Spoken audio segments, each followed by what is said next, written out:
In 2024, a landmark study in the journal Nature confirmed something we felt for a decade. The human brain isn't a battery, it's a chemical reactor. When you push for 100% output, your brain doesn't just run out of energy. It produces a toxic byproduct called glutamate. As glutamate builds up in your lateral prefrontal cortex, your ability to make decisions evaporates. Your ability to focus also evaporates. Your ability to resist rotting on your phone literally evaporates. This is the biological reality of burnout. We think we are being lazy, but scientifically our brains are physically jammed. But there is a group of people who have bypassed this biological jam for centuries. They live in the blue zones of Okinawa, Japan. They don't use hustle culture. They use a system called Hara Hachi Bu. Today, we are going to translate this ancient longevity secret into a high-performance productivity system. This system will make you 2x more effective by doing 20% less. The book Ikigai introduces us to Hara Hachi Bu. It's the practice of eating until you are 80% full. But the science behind why this works is even more fascinating than the tradition. It takes roughly 20 minutes for your stomach's stretch receptors to send a signal via the vagus nerve. This signal goes to your hypothalamus, telling your brain you are full. If you eat until you feel 100% full, you have actually overshot your limit by 20%. You've triggered a digestive coma. This causes a massive spike in insulin that crashes your energy. Now, apply this to your work.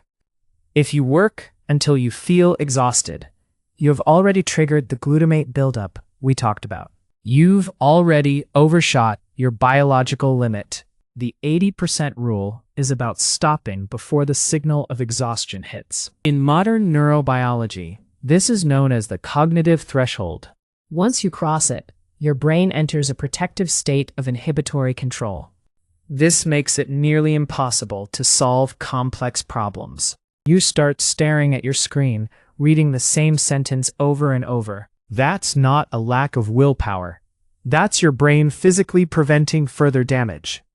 To understand why we struggle to stop at 80%, we have to look at what I call the dopamine debt. In our modern world, we are addicted to the finish line. Every time you finish a task at 100% effort, your brain releases a massive surge of dopamine. It feels good in the moment, but it's a high-interest loan. When you push to 100%, you exhaust your baseline dopamine levels. This is why, after a big productive day, you often spend the next 2 days unable to do anything. You are in a dopamine deficit. The Japanese system of Ikigai teaches us to maintain a steady state. By stopping at 80%, you leave enough dopamine in your system. This allows you to feel motivated to start again tomorrow morning. You aren't just managing your time, you are managing your neurochemistry. Think of it like this. A 100% effort day is a viral hit that leaves you a one-hit wonder. An 80% effort day is a consistent career that builds a legacy. Which one are you building? But here is the danger. Most people hear 80% and think it means giving less effort. That is a trap that will kill your career. In the next 3 minutes, I am going to show you the neuroswitch. This is the specific moment in your morning where 80% effort produces a higher quality of work than 100%. If you learn to flip this switch, you can finish in 4 hours what takes others 10. Let's look at the data. Think about a professional sprinter. If they tensed every muscle in their body at 100% intensity, they would move slower. To run at world record speeds, they have to keep their face and neck relaxed. They are operating at 80% tension to achieve 100% speed. This is the switch. It's the transition from effortful grinding to effortless flow. In psychology, there is a principle called the Yerkes-Dodson law. It proves that performance increases with physiological or mental arousal, but only up to a point. When levels of arousal become too high, when you are trying too hard, performance falls off a cliff. This is the 80% sweet spot. When you work at 80%, you are in a state of relaxed concentration. Your brain is in alpha wave patterns. This is where flow states live. At 100%, you move into high beta waves. High beta waves are associated with anxiety, tunnel vision, and mistakes. High beta waves are designed for survival, running from a predator, not for writing code. By intentionally holding back 20% of your intensity, you keep your brain in the alpha-theta border. This is where your subconscious can assist your conscious mind. There is a secondary secret to the 80% rule, the incubation effect. When you work at 100%, your focus is so narrow that you block out new ideas. You become a linear worker. The world's most successful creators, from Hayao Miyazaki to Steve Jobs, understood this concept. The best ideas happen when the brain is not working at full capacity. By stopping at 80%, you trigger what neuroscientists call the default mode network. This part of your brain becomes active when you are daydreaming or taking a walk. The DMN is the problem solver. It takes the 80% of work you did and begins connecting the dots in the background. Have you ever had a brilliant idea in the shower? That's the 80% rule in action. If you had worked at 100% until you were a shell of a human, your DMN would be too exhausted to fire. You would never have that eureka moment. By doing less, you are actually allowing your brain to do the heavy lifting for you. To implement the 80% work system, we use 3 core pillars. The 80% calendar.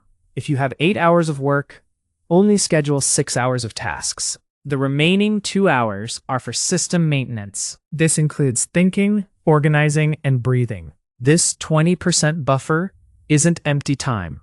It's the time where your brain processes the day's information. The 80% sprint. Work for 50 minutes, then stop. Even if you are in the middle of a sentence. This leaves your Zeigarnik effect active. It makes it easier to start again later. By stopping while you still have a spark of energy, you avoid the starting friction that usually leads to procrastination. The 80% output. Don't aim for a perfect first draft. Aim for an 80% good enough draft. Perfectionism is just 100% effort disguised as procrastination. When you aim for 100% on a first try, you trigger the amygdala. The amygdala is the brain's fear center, which shuts down creativity. In the book Ikigai, the authors explain that the longest living people always have an active purpose. But you cannot find your purpose if you are in a state of chronic burnout. Think of your life as a 4-cylinder engine. Cylinder 1, your work. This is your contribution and output. Cylinder 2, your health. This is your biological foundation. Cylinder 3, your relationships. This is your social support network. Cylinder 4, your personal growth. This is your learning and soul. Most of us try to fire cylinder 1 at 110%. This causes the engine to overheat and the other 3 cylinders to seize up. You've seen this happen. The successful professional who is divorced, out of shape, and hasn't read a book for fun in 5 years. The Japanese system suggests running all 4 cylinders at 80%.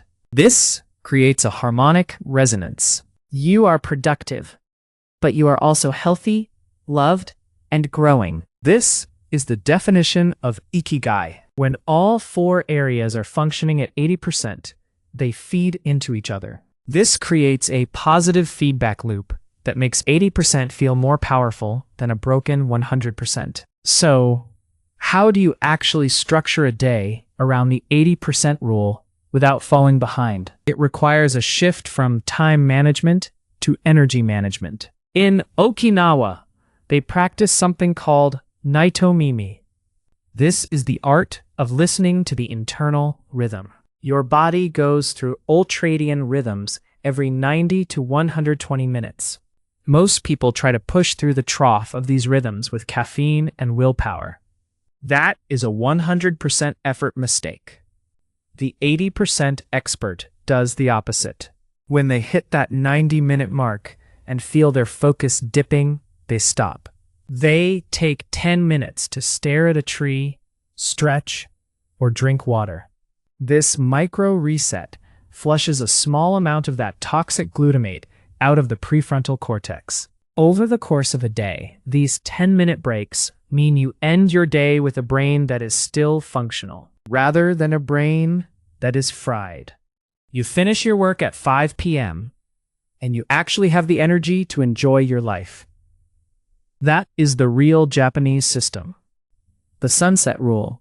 Stop all high dopamine activities when you hit 80% of your day. For most, this is 6 p.m. High dopamine at night prevents the prefrontal cortex from flushing out the day's glutamate. This leads to brain fog the next morning. The movement rule. In Okinawa, they don't go to the gym for 1 hour of 100% effort. They move at 20% effort all day, walking, gardening, standing. This consistent, low-level movement keeps the metabolic rate stable. It prevents the insulin spikes associated with the digestive coma. The social buffer. Never be too busy to smile. If you are too busy for a 5-minute conversation, you are over 100% and you are burning out. In Japan, this is part of moai. These are the social support groups that ensure no one is ever under too much pressure alone. At the start of this video, I promised you a secret. Here it is. The 80% rule isn't about doing less, it's about doing things for longer. The person who gives 100% quits after 2 years because they are broken. The person who gives 80% can keep going for 80 years. In the game of life, consistency is the only multiplier that matters. The 80% rule gives you the margin of safety needed to survive life's inevitable storms. When a crisis hits, the person at 100% crashes.